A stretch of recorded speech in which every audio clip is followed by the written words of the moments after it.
Our play takes place on a dairy farm west of Barton, Vermont, near St. Johnsbury. On a clear day, which is almost always, you can see Jay Peak. And from Jay Peak, even on a cloudy day, you can see Canada. Our waiting family consists of Jeremiah Schlater. Evening. He's a 49-year-old farmer and the father of the waiting family. He's third generation on this farm. He believes in the second coming, but is not going to stop his normal everyday life just in case. Ma Schlater. Welcome. 47-year-old mother of the 3 children. She is the local town girl who married the farmer and brought many niceties to the farm, as well as sureties. She believes 100% that the Lord is coming today and plans not to cook any more breakfast. Rachel Schlater. Hello. Is their 19-year-old daughter. She's a happy young lady, and she looks forward to having her own farm with her betrothed, Jesse Andrews. But now she has mixed feelings. Thomas Schlater. Hi. The oldest of the children, at 29, believes in the soil, the seasons, and the certainty of cycles. He does not believe in this man Miller or his prophecies. This sets him up as a theological antagonist to his mother, who he loves dearly. Jonathan Schlater. Yes'm. Is 15. He's the youngest of the children. Jonathan is the eyes of this story. Jonathan believes because his mother and father believe. Jonathan feels that Thomas, his brother, is wrong because he goes against his parents' belief. John is the one who will show most emotional growth and understanding in this story. Jesse Andrews. Hello. Is a young farmer who is betrothed to Rachel. He wants to be with Rachel and have her for his wife, more than any coming of Christ. He is not disappointed at the end of the wait.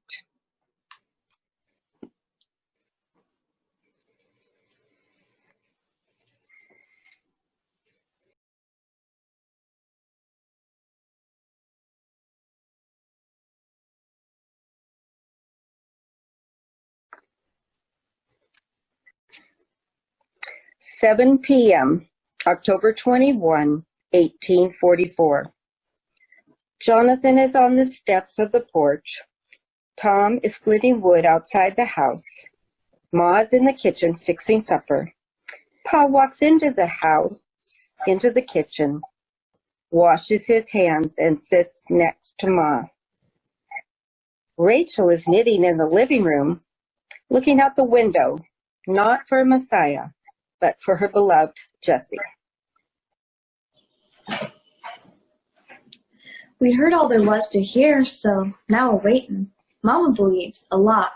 Pa believes some, but right up to now, he's been laying in the hay for the winter that just might come. Rachel believes, but she don't want to, because Jesse and she aren't married yet.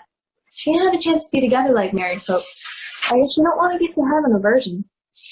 Thomas don't believe at all. Called Miller phony right to my face. Of course he wouldn't say in front of Mama, since she believes so. There isn't a doubt in his mind about the coming. It just isn't, plain and simple. So he's there, splitting wood for the winter. Miller's a phony. Tomorrow will come and go, and we'll still need wood. He almost convinced me, but I still believe. And heck, it's 3 believing against 1 not, and I'd rather be in heaven with Mama, Pa, and Rachel than in hell with Thomas. And anyway, if the 3 of them are wrong, we'll still be warm. Rachel, come set the table, please. Jonathan, come in here now. No matter how amazing this is, you still have to eat.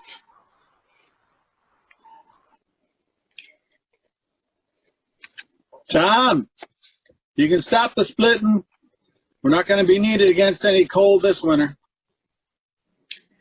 Pa and Ma are really upset with you, Tom. They don't understand why you can't believe.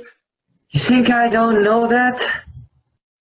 Why don't you, Tom? All of them preachers preaching away. They're educated, Tom. More than that, just reading and stuff. They know. It was just Mom and Pa, well, maybe. But the preachers and Mr. Andrews and Mr. Willamette. John, the more people believe in something don't necessarily make it more true. Could just as easily make it more wrong. The Millerites might be good people. I mean, that doesn't mean we should jump to believe them.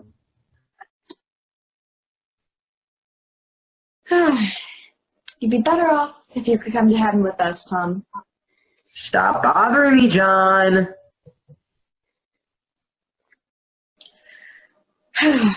I sure don't like to push Tom.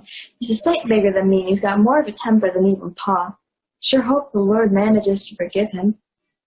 Tom is sullen, Rachel is distracted, John is fidgeting, Mom is fervent, and Pa is hungry.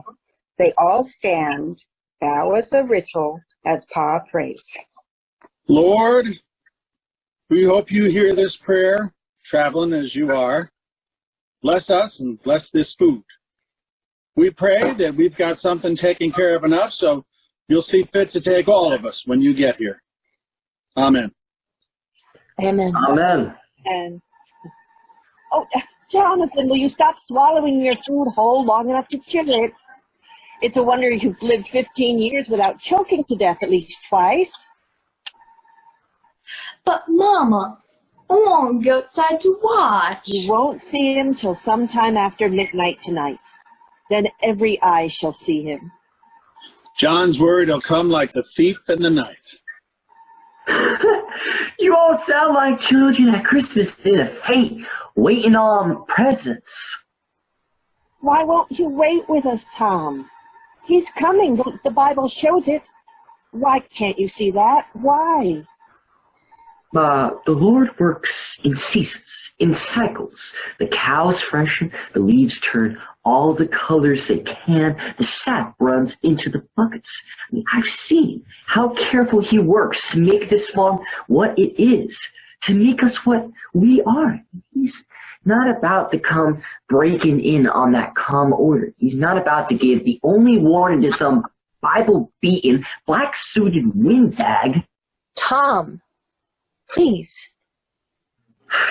He's not about to come like Miller says, so quick and mean, with no word except from a man that almost every self-respecting preacher and farmer around mocks. All right, Tom.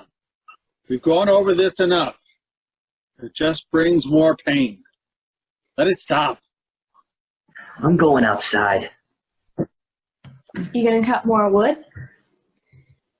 Ma looks down at her plate, forking her food. Tom goes outside and sits on the log, holding his axe. Ma sits in silence as John, still swallowing his food whole, finishes. And Pa, close behind John, does the same.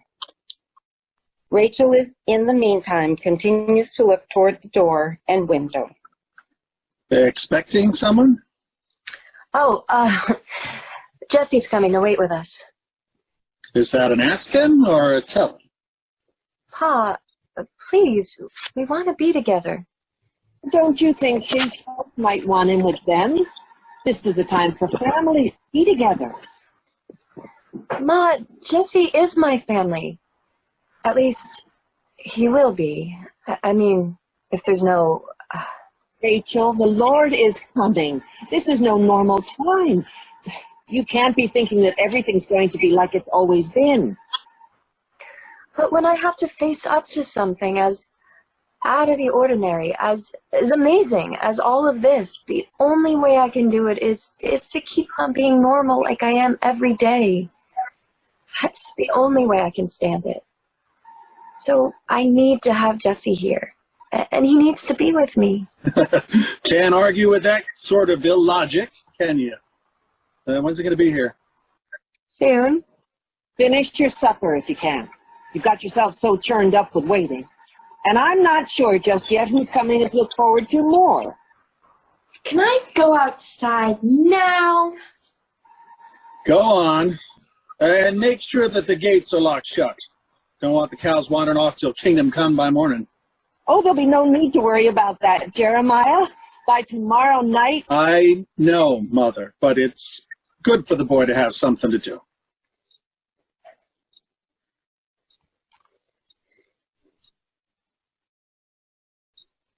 Oh, evening, Jesse. Evening, Tom. Come for Rachel? We'll wait together. It's going to be a long wait.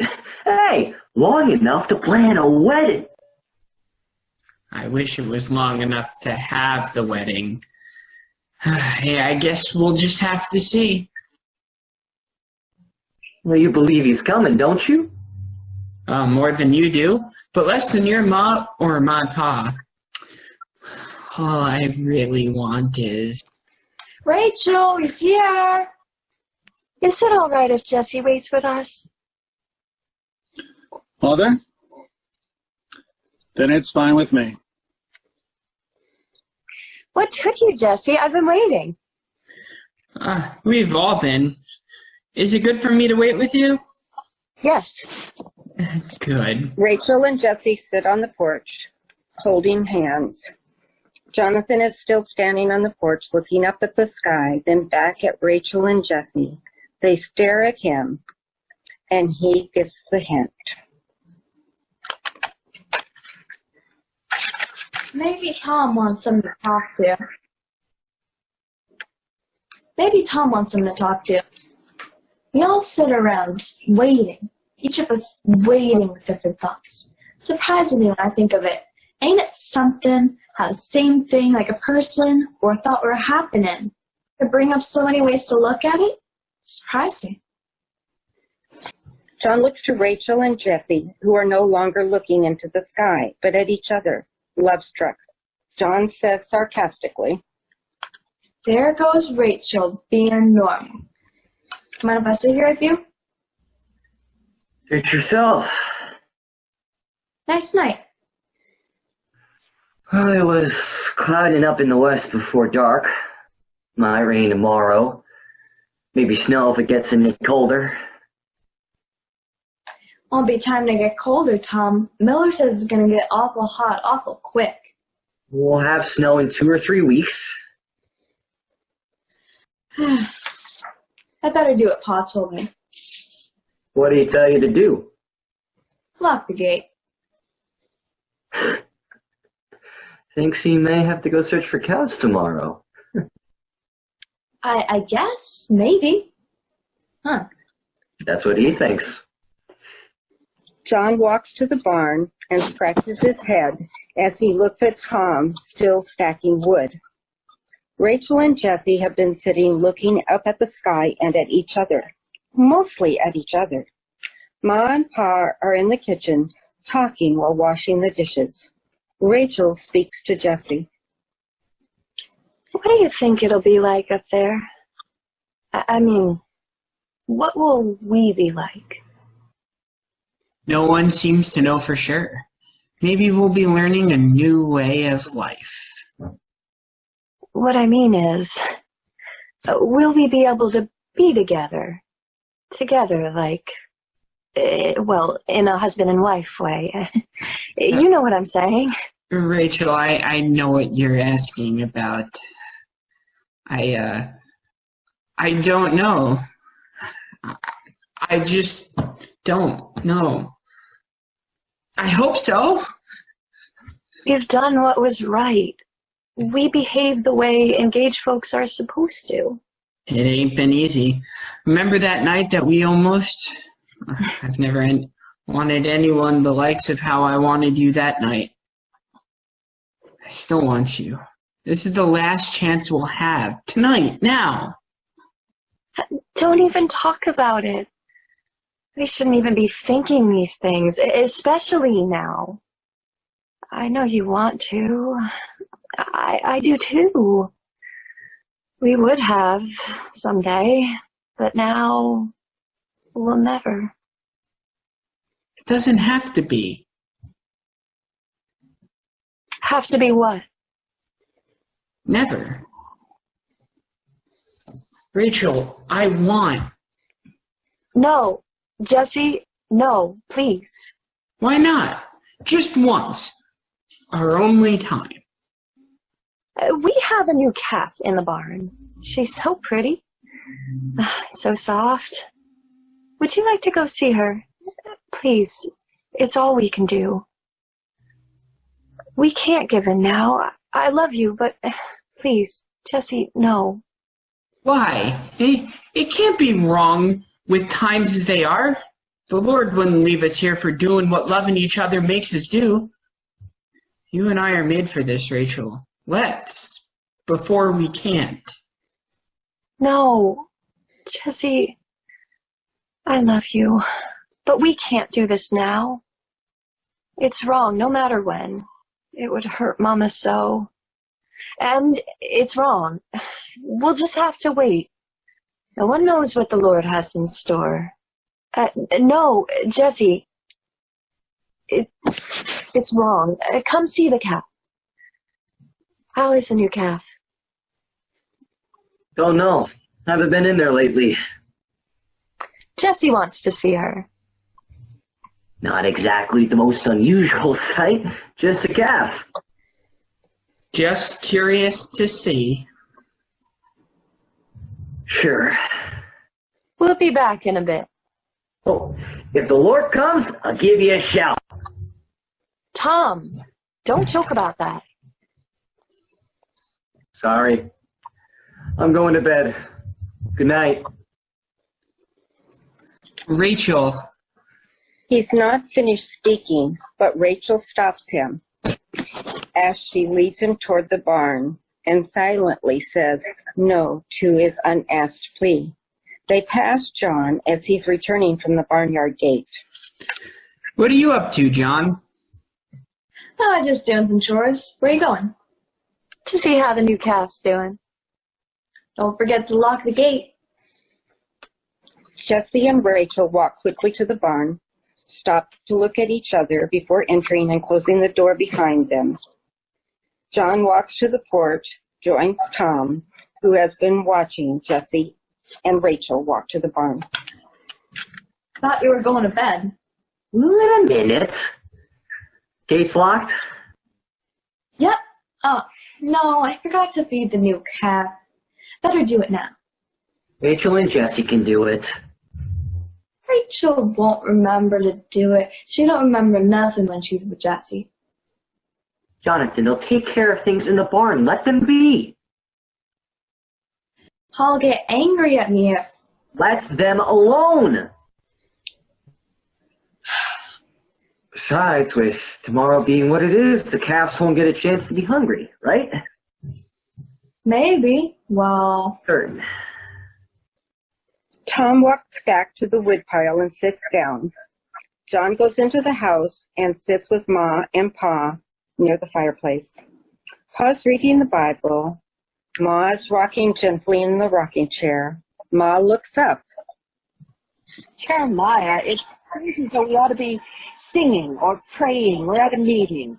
Something different than just sitting here by the fire. I'm afraid the meeting wouldn't be much bigger than us, the Andrews and the Willamots. You know, the rest don't believe what Brother Mill has to say. That's why we decided to wait as families. Yes, I know, but just sitting here, it's like what Rachel said about being normal in the middle of amazement. I locked the gates, Pa, and Tom said Rachel and Jesse would feed the calf. They wanted to see the new one. Rachel must be very sorry for it. It's haven't only been a few days. Do you figure... Oh, they're in there looking at the calf now. Do you figure the Lord will take Tom, even though we don't believe in the coming? He's not a heathen, just don't accept the coming. He'll sure believe when he sees the angels. I don't suppose the Lord will cut anyone out just because he caught him by surprise. Tom's led a good life, been loner, never turned down a call for help. It's sad he never married. A man, 29, should have had a wife. He would have married Ruth if she hadn't passed away. Still, 6 years is a long time to hurt. That's just the way my Thomas is. He laughed when I told him you wanted me to lock the gates. Jeremiah, you see, you give Thomas reasons to not believe why you're not fully believing. Ma, I don't think Thomas needs any help not believing. He has a mind of his own. I suppose. Ma begins to softly sing. Pa joins in. John sits for a while listening, then walks out to the porch. Tom is still sitting on the woodpile carving. Jessie and Rachel are still in the barn looking at the calf.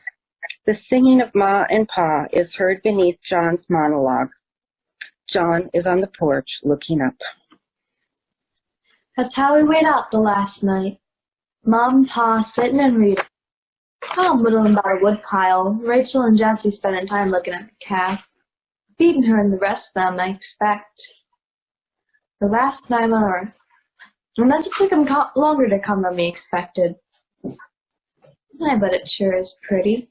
This earth, Vermont, this farm, the woods. Milliners people say it's all evil. Seems I can't wait for the consuming fire to burn it all down. I can wait. But it's pretty. What are you doing? Whitland. What are you thinking? How peaceful and calm this all is. What about you? I'm taking it all in. I'm gonna miss it. You won't have a chance. What do you mean? Well, I mean, it will be here tomorrow, next week. So will you.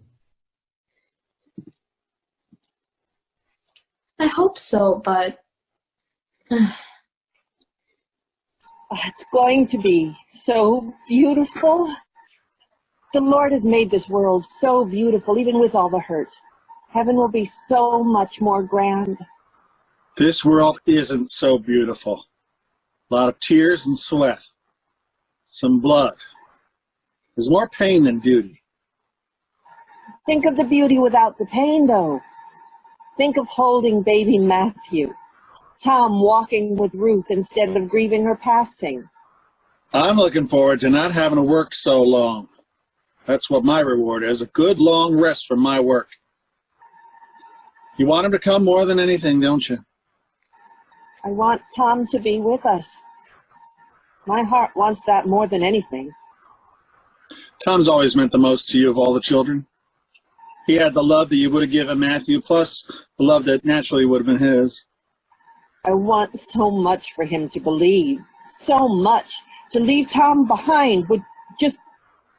If the Lord comes, he's not going to have a man as good as Tom left behind. I believe that more than I believe he's coming. Jeremiah, do you really believe he's coming? You say you do, but you've worked the fields and stored the hay as though tomorrow is just another day.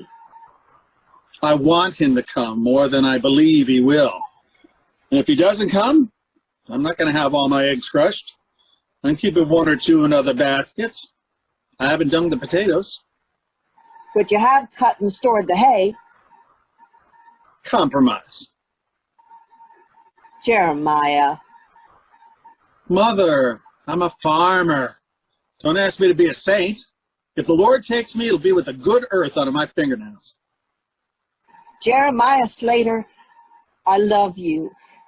And the Lord loves you more than I love you, so you'll be in heaven, dirty hands and all.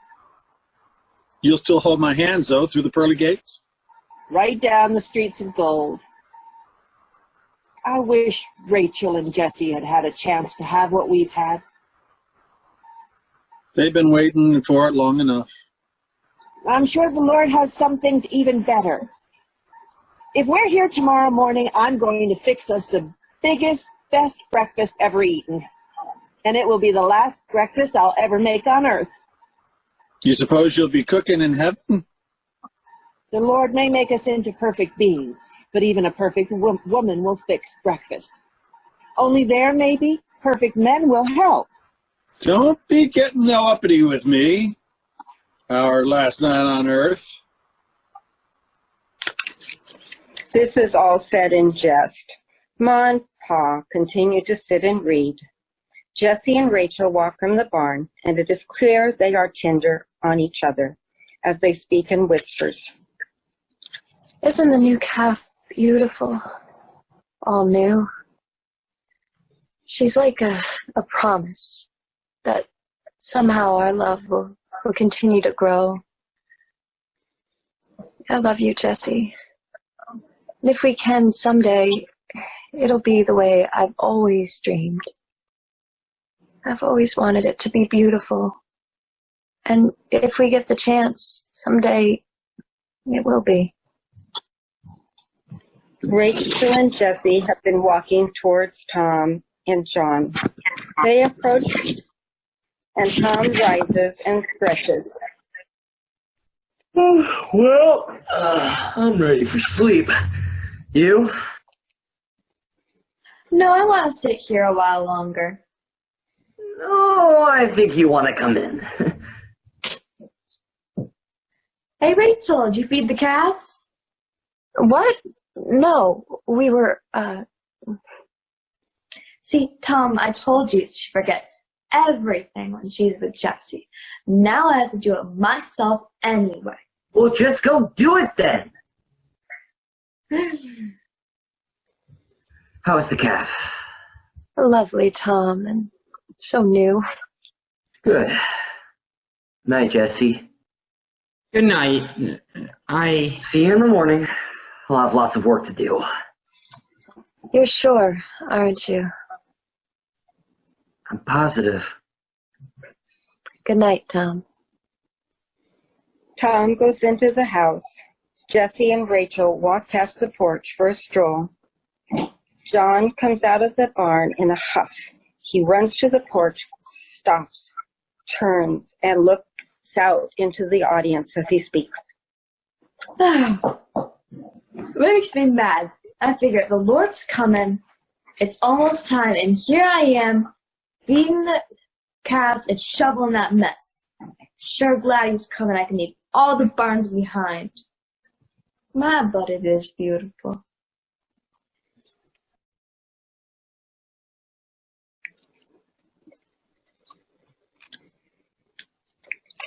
"11:30 p.m., October 22nd. The 24-hour period of return is almost over. The discouragement is evident in degree, except for Ma, who interprets the delay as an ultimate test of her faith. He will come even at the 11th hour, or at 11:59, but he will come. The rest of the family does not concur. There is a feeling of gloom. Rachel and Jesse return from their walk. John is busy in himself with whittling by the woodpile. Pa and Tom are sitting on the porch discussing the obvious. How's Mama going to be once the time to wait is past? She's a very strong woman. She'll hurt for a while, be disappointed, but she'll get beyond it. But we might be talking about this a bit early. I mean, it's not midnight yet. What do you want to talk about instead? Clearing off some more of the trees for grazing in the spring? I mean, we could argue over that for half an hour or so. I suppose one conversation is just as good as the next, under the circumstances. Did you ever really believe he was coming? Yes, I did. Most of the time. In fact, the rest of the time, your Ma believed for me. When did you finally stop? I suppose it was something Rachel said at supper a while back. She wished that she might be fixing Jesse's suppers in her own kitchen. I found myself wanting her to have the chance.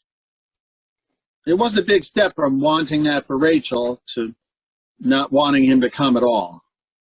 What a man wants, he generally believes to be possible. So I believe not wanting something is just a step away from not believing it.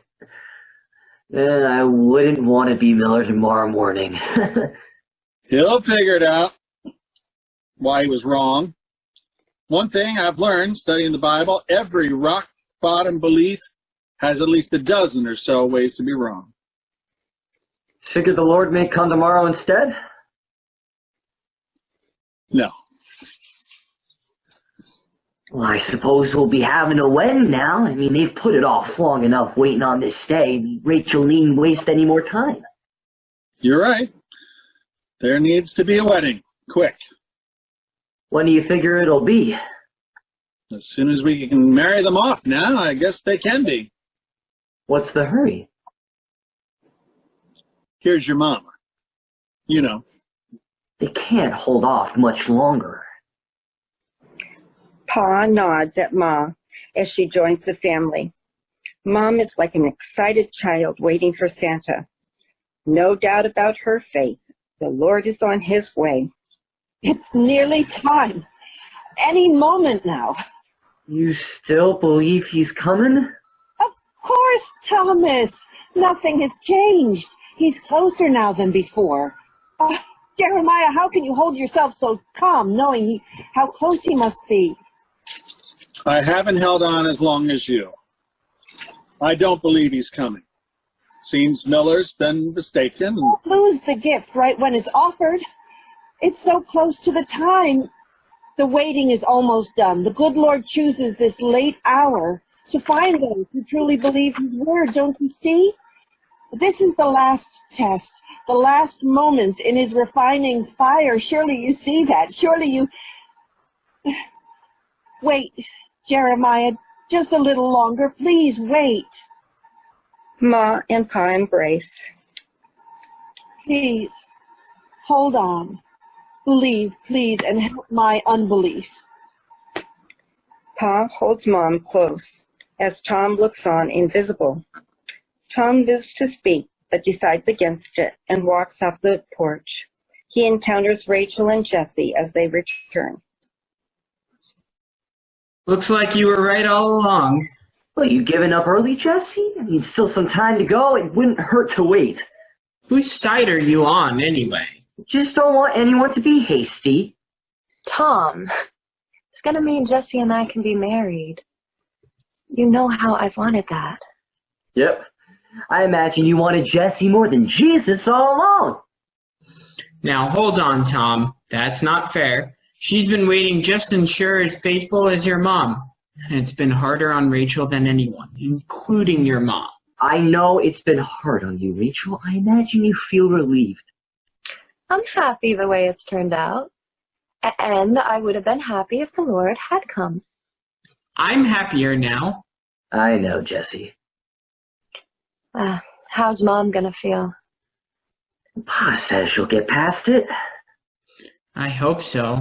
I don't want her to be upset that she'll try and stop Rachel and me from... Mom would never do something like that.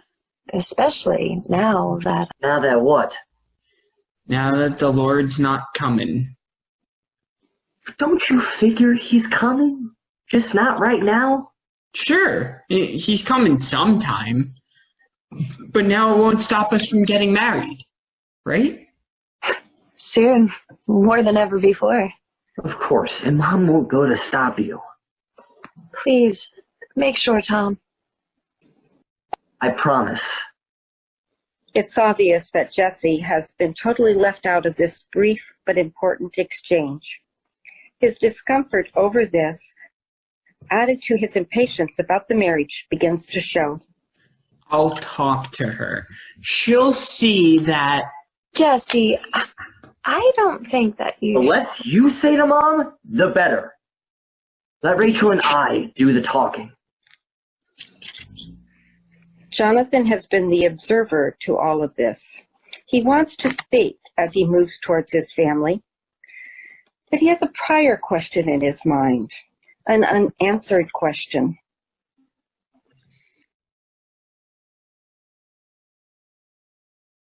You all figure he's not coming? What about if Miller's just a day or two off? I mean, it's possible he might come next Tuesday, or on Sunday while we're all meeting with the others. Wouldn't that be like him, to come while we're all singing hymns together? If that's the way the Lord wants me to live, never sure. Never able to start something for fear we can't finish it. I can't. I won't live that way. I don't care if he comes tomorrow or next week. I'm going to live my life like he's never coming. Never. Don't you think that's going a bit too far, Rachel? You get into lots of trouble talking like that. With who? Pa and Ma. Oh yeah, not to forget our soon-coming Lord. Tom, please don't make fun. I'm scared about tomorrow and next week and next year. I'm scared because now I don't know whether they're going to come or not. I want them to come so I could live them with Jessie. I feel guilty for wanting them, but I want them each day and each night. Rachel walks a few steps away. Jessie follows, hoping to be helpful. He touches her shoulder, and as she turns, his arm goes around her. Rachel turns to speak to Tom. I've envied you, Tom, these last few months. Envied? Why? I've envied your not believing. You've always been so sure. You haven't had to face giving up everything. It's been easy for you. All you had to do was go on one day, one night, one day, as though it would go on forever. It's been easy for you, Tom. Easy. Mom hasn't made it easy for him, Rachel. Every time he sat down, she's preached at him. There's not much easiness when someone's preaching at you, and Mama hasn't given Tom a peaceful moment. Well, I don't need anyone to defend me, Jonathan. I mean, it's been hard on all of us, Mama included. And now it's over. Almost. Now, Jessie, no matter what, you be gentle. Throughout this conversation, Ma and Pa have been in the kitchen. Ma goes upstairs and leaves Pa alone. Pa takes out his watch, opens it, looks down, sighs, and calls to Ma, low and sympathetic. Bess? Jessie? Come on down. It's time. No, Jeremiah, not yet. Mama, it's midnight. Bess, come down. We all have to talk.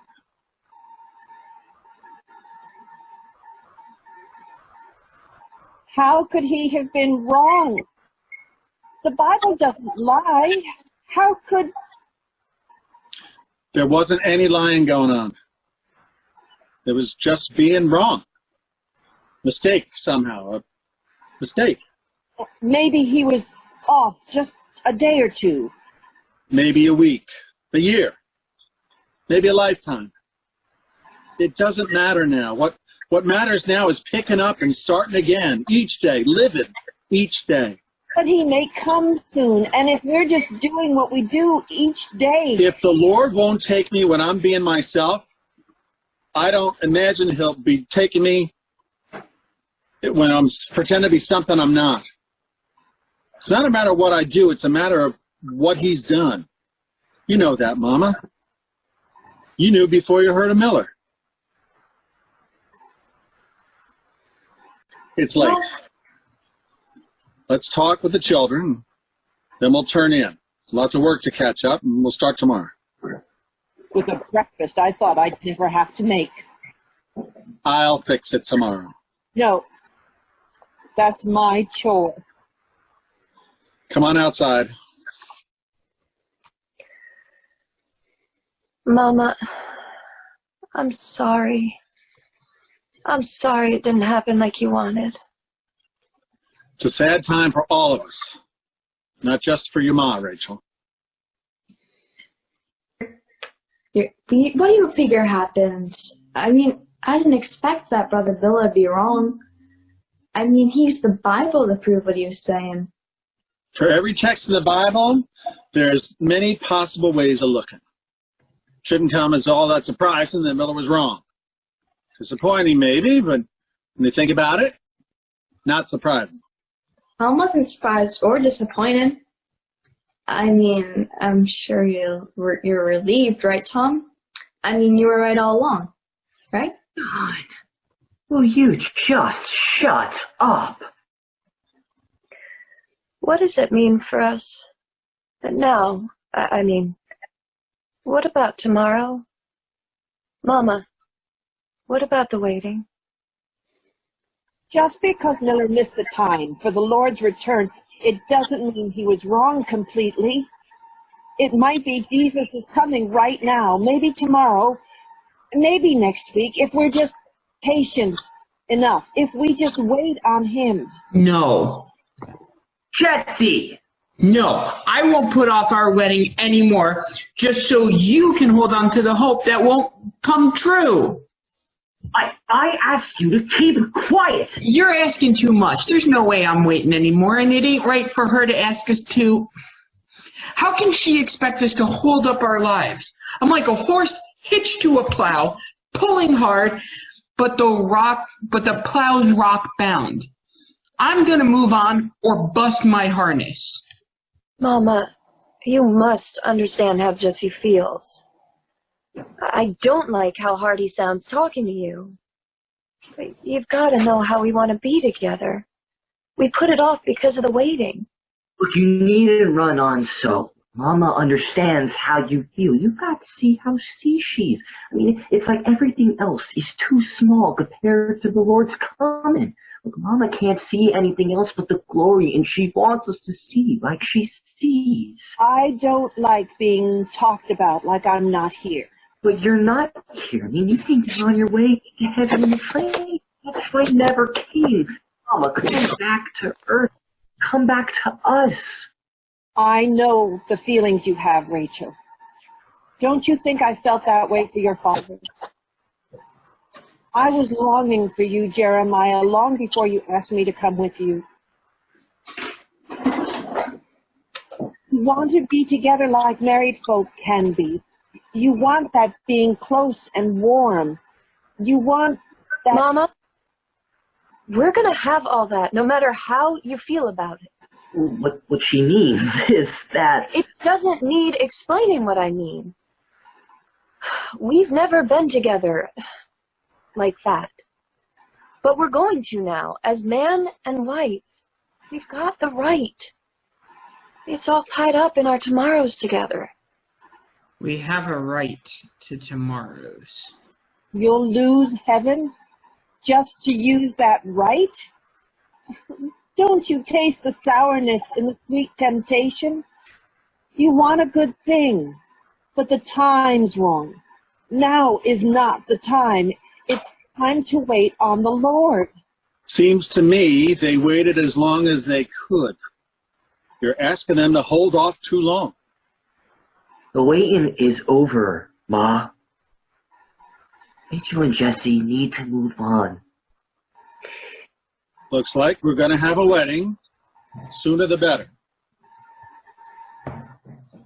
Mama, please see it like they see it, at least for their sake. We've got to let them have tomorrow.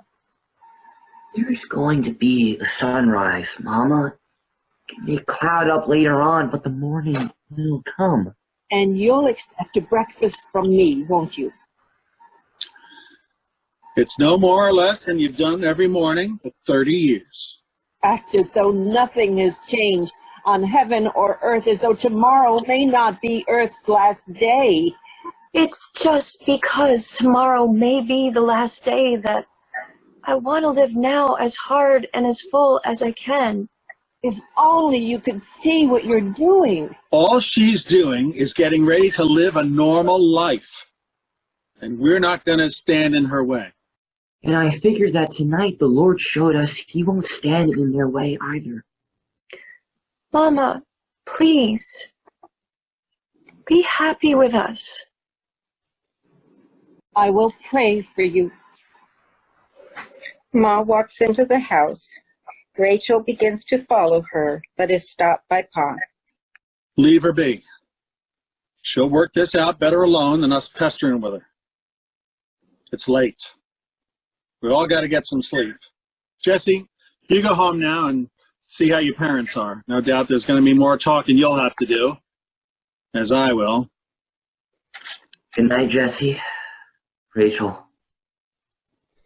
John, come on in. I got some thinking to do. Good night. Tom pauses and then goes into the house. John stands and speaks, as if in drifting thoughts or a prayer for understanding. I'm worried about Mama. Carmen meant so much to all of us, but to her most of all.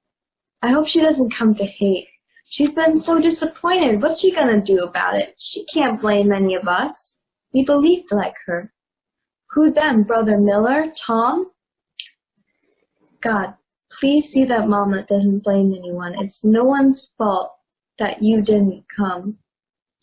You had your reasons. You must have. I sure wish you could show me what they are. Or at least show Mama. She needs something to hold on to. She needs something to help her see how important tomorrow and the next day is.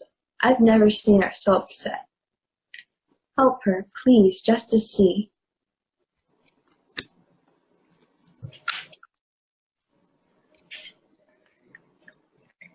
"5 a.m., October 23.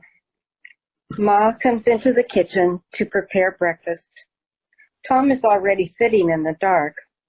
Mom lights 2 lanterns, and after a few seconds, she sees Tom and is startled. Tom, you gave me a fright. I'm sorry. I couldn't sleep much. I wanted to be with you this morning. Why? Haven't you done enough already? Why do you want to make it worse? I did nothing but be honest. It would have been worse if I lied and said I believed when I really didn't. But why couldn't you believe? If more people believed instead of thinking like you, we'd be in heaven right now. It's all your fault, and now you're going to scoff even more? Whether or not I believed didn't have a thing to do with the Lord not coming. I don't believe he'll ever come in the way you talk about him coming. I mean, he's orderly. He goes step by step. He's not about to come and destroying all that's so beautiful. I mean, why would he burn that rabbit warren in the woods? Does your God bake baby rabbits like it fries potatoes? That's a terrible God you have. You don't understand how sinful this world is. How sinful are those new calves in the barn or Mrs. Preston's new baby? I mean, you mean to tell me that a baby would be burned by God just because the Prestons didn't believe in Miller's prophecies? They weren't Miller's. The prophecies are in the Bible. They're God's warnings to us. Miller preaches God's words, not his own. Whose ever words? I mean, they were wrong. He's wrong, and you're wrong. I mean, you've got to see that now that life is going to go on. And those calves in there are going to grow up fresh and nursing their young, give milk. This whole world is going to go on doing whatever nature tells it to do. And that's not sinful. It's natural. So it's right. Tom, you're saying that whatever is right. No, I won't accept that. Suffering is, death is, pain is, but that doesn't make them right. I won't accept a world where tears and trouble are right. God is a maker of joy, not tears. Will you let Rachel and Jesse have the measure of joy that's beginning to come to them? But what about the tears? Just starting off the way they are, there's bound to be tears. It would be so much better if they could spend tomorrow and forever in heaven without the tears. Mama, if Rachel finds a reason to cry, tomorrow or whenever, it's Jesse who will be drying those tears. You know, and if they laugh, they'll laugh together. But at least they'll have the years with each other starting today and going one day after the next, all the time they need together. You make it sound as though the Lord's coming was a bad thing, something to dread. I don't dread it. I long for it. And I will live as though he was coming tomorrow. My only plan will be heaven. Always tomorrow in heaven. That's a waste of life. I mean, you've got to have plans, a future. A body has to have tomorrow to plan on. You'll miss so much if you don't. You've got to plan, stock up for tomorrow so you'll have something tomorrow. I don't need to depend on anything but the Lord. But that's not living. That's being a tree in the woods waiting on an axe, never feeling, just waiting, never looking forward to anything. It's a waste. Tom goes to the woodpile, takes his axe, and begins chopping. Mom moves about the kitchen as she gets ready to prepare breakfast.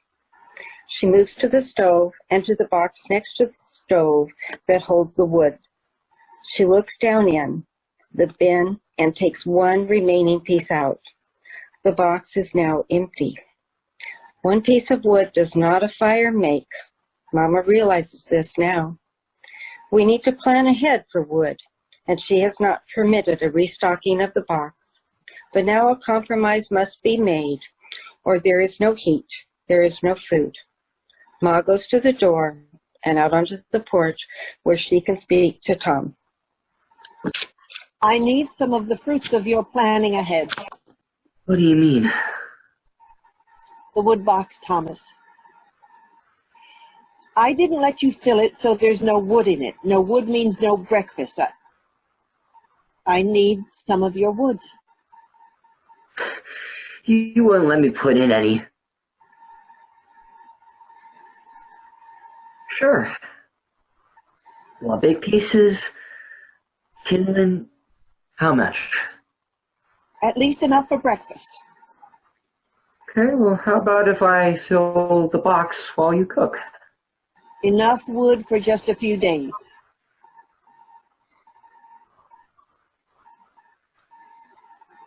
Just a few. All right. A few days. For all of us. Ma goes into the kitchen with some wood. Tom follows her with more. He has stacked up a huge armload, almost too much in his happiness. He goes in and dumps all the wood in the box as they look at each other. This is how our play ends.